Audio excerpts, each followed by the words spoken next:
ভেঙে দেওয়ার জন্য ষড়যন্ত্র করা হচ্ছে বলে আমরা অভিযোগ নিহত এবং পরিবারের জন্য আমি সকলের প্রতি ধন্যবাদ জানাচ্ছি। আমি বাংলাদেশ আমাদের বাংলাদেশ জিন্দাবাদ জিন্দাবাদ জিন্দাবাদ জিন্দাবাদ ইসলামী বাংলাদেশ যৌক্তিক পরিণতিতে পৌঁছানোর জন্য বিরোধী দলীয় সদস্যদের কাছে একযোগে পদত্যাগের আহ্বান জানিয়েছিলেন। সেদিন ব্যালট ডাকাতির সংসদে বিরোধী দলীয় সংসদ সদস্যগণ একযোগে পদত্যাগ করতে পারতেন, তাহলে অবশ্যই সেদিনই এই গণতান্ত্রিক আন্দোলন যৌক্তিক পরিণতি লাভ করত। এটাতে ব্যর্থ হওয়ার কারণে আমরা 16 আনা সফল হতে পারিনি, তাই বলে আন্দোলন ব্যর্থ হয়নি তার প্রমাণ সংসদ ব্যক্তিতে অতএব জনগণ ভোটের অধিকার প্রয়োগ করতে পারবে এমন নিশ্চিত গ্যারান্টি ছাড়া, এমন সুনিশ্চিত পরিস্থিতি ছাড়া গণতন্ত্র আসতে পারে না, এই আন্দোলন শান্ত হতে পারে না। অতএব আরেকটি নির্বাচনে ধোয়া তুলে কোপ ফেলে গণতন্ত্রের আন্দোলনকে ব্যর্থ করা যাবে না, নস্যাৎ করা যাবে। বন্ধুগণ, এবারে 10ই নভেম্বর এসেছে আর একটি সর্বগ্রাসী সর্বনাশা বন্যা শেষে। এ বন্যায় আমাদের ফসল ভাসিয়ে দিয়েছে, ঘর বাড়ি ভাসিয়ে দিয়েছে, তাই নানা অসংখ্য বনি আদম ভাসিয়ে দিয়েছে, হালের গরু বলদ ভাসিয়ে দিয়েছে। এটা নিঃসন্দেহে বিরাট ক্ষতি, অপূরণীয় ক্ষতি। কিন্তু এর চেয়েও এই বন্যা যেহেতু মানব সৃষ্ট, এই বন্যার ফলে 11 কোটি মানুষের মনে দেশের অস্তিত্ব সম্পর্কে, স্বাধীনতা সার্বভৌমত্ব সম্পর্কে আশঙ্কা সৃষ্টি হয়েছে। 10ই নভেম্বরের এই সমাবেশে দাঁড়িয়ে 87 নভেম্বরের রক্তদানের ইতিহাস, সর্বস্তরের জনমানুষের আন্দোলন একাত্মতার ইতিহাসকে সামনে রেখে আমরা পরিষ্কার বলতে চাই, এই বন্যার কারণে অসংখ্য কারণে দেশের স্বাধীনতা সর্বত্রের প্রশ্নের যে আশঙ্কা দেখা দিয়েছে, 11 কোটি মানুষকে আশঙ্কা মুক্ত হতে হলে স্বৈরাচারের বিরুদ্ধে আন্দোলনের কোন বিকল্প নাই। আর স্বৈরাচারের জগত্তর পাথর হটানোর জন্য কোন একটা দলকে আমরা যথেষ্ট মনে করিনি, একটা জোটকে আমরা যথেষ্ট মনে করিনি। এই জামাত ইসলামী বাংলাদেশের পক্ষ থেকে সব সময় ঐক্যবদ্ধ আন্দোলনের প্রতি আন্তরিকতা। স্বৈরাচারের অবসান অপরিহার্য, আর স্বৈরাচারের অবসানের জন্য ঐক্যবদ্ধ আন্দোলনের বিকল্প নেই।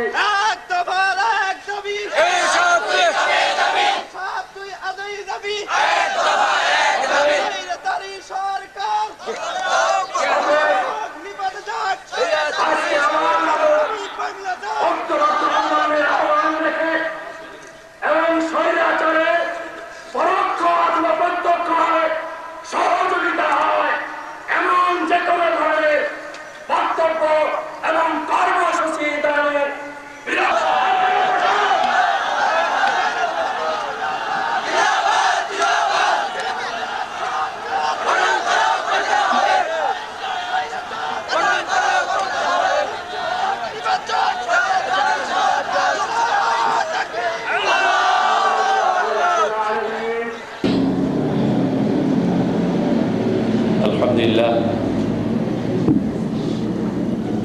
আলহামদুলিল্লাহ কাফা ওয়া সালামুন আলা ইবাদিল্লাযিনা ইসতাফা। জনাব সভাপতি, সম্মানিত প্রধান অতিথি, অন্যান্য অতিথিবৃন্দ, সুধী মণ্ডলী, আমরা আজ শহীদ বুদ্ধিজীবী দিবস উপলক্ষে এখানে সমবেত হয়েছি। একটি দেশের, একটি জাতির বিবেক হিসেবেই বুদ্ধিজীবী সমাজ পরিচিত, যারা জাতির বিবেক এবং বুদ্ধিকে গাইড করেন, পরিচালনা করেন, তারা এই বুদ্ধিজীবী নামে পরিচিত। একটি দেশের স্বাধীনতা সংহতির জন্যে, আর্থসামাজিক উন্নয়নের জন্যে, জাতির মান মর্যাদা বৃদ্ধির জন্যে বুদ্ধিজীবীদের ভূমিকা সর্বকালে সর্বযুগে স্বীকৃত। আমাদের দেশের স্বাধীনতা সংগ্রামের চূড়ান্ত এক পর্যায়ে এদেশের শ্রেষ্ঠ বুদ্ধিজীবী হিসেবে পরিচিত অনেককেই আমরা হারিয়েছি। এটা নিঃসন্দেহে দুঃখজনক এবং নিন্দনীয়। সত্যিকার অর্থে একটি দেশকে যারা স্বাধীন সমৃদ্ধ দেখতে চায়, তারা বুদ্ধিজীবী সমাজকে যেমন শ্রদ্ধার সঙ্গে দেখে, তেমনি তাদের ভূমিকা পালনে সুযোগকেও স্বাধীনতা সার্বভৌমত্বের জন্য অপরিহার্য মনে করে। আজকের এই দিনে আমরা তাদেরকে শ্রদ্ধার সাথে স্মরণ করি, যারা প্রাণ দিয়েছেন। সেই সাথে এ ধরনের হত্যাকাণ্ডের আমরা তীব্রভাবে নিন্দা করি। আজকের দিনে বাংলাদেশের সার্বিক অবস্থাকে সামনে রেখে আমাদেরকে আরো বিশেষভাবে তাদের মনে পড়ে, যারা আজকে থাকলে রাজনৈতিক অস্থিরতার বিরুদ্ধে কলম ধরতেন, রাজনৈতিক ময়দানে যে অসহনশীল অবস্থা আছে এজন্য কলম ধরতেন। বাংলাদেশ গণতান্ত্রিক আন্দোলনের ফসল, সেই দেশে যে আজও একটি নির্বাচিত দলের হাতে, ব্যক্তিদের হাতে যথা নিয়মে ক্ষমতা হস্তান্তরিত না হওয়ার কারণে ইতিহাসে এক মর্মান্তিক ঘটনা ঘটল, যার ভেতর দিয়ে স্বাধীন সার্বভৌম বাংলাদেশের আবির্ভাব। কিন্তু সেই বাংলাদেশে আবার স্বৈরতন্ত্র পাকাপোক্ত হয়ে জেঁকে বসেছে। স্বৈরতন্ত্রের বিরুদ্ধে আমাদের আন্দোলন করতে হচ্ছে। আন্দোলন করতে গিয়ে অতীতের ন্যায় আর সে ধরনের ঐক্যবদ্ধ গণ আন্দোলনের সূচনা আমরা করতে পারছি না।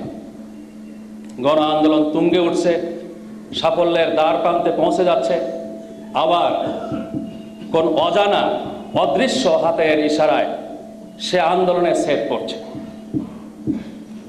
আমার তাই বারবার মনে পড়ে, এই অবস্থায় দেশের রাজনৈতিক দলগুলোকে সত্যিকারের পথ নির্দেশ দেওয়া এবং রাজনৈতিক ময়দানে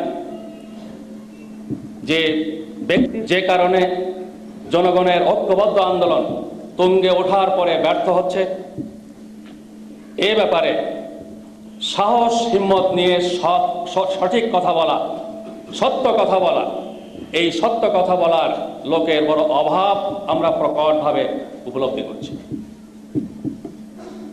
আজও এই হতাশাগ্রস্ত জাতিকে স্বৈরতন্ত্রের জাতাকল থেকে যদি মুক্ত করতে হয়, এদেশের স্বাধীনতা সার্বভৌমত্বকে যদি নিশ্চিত করতে হয়, দেশে একটি সুস্থ রাজনৈতিক পরিবেশ সৃষ্টি করতে হয়, দেশে একটি বাংলাদেশের প্রেক্ষাপটে একতান্ত্রিক যে আন্দোলনের ফসল বাংলাদেশ, সেই বাংলাদেশে সত্যিকারের গণতান্ত্রিক পরিবেশ সৃষ্টির জন্য এগিয়ে আসি।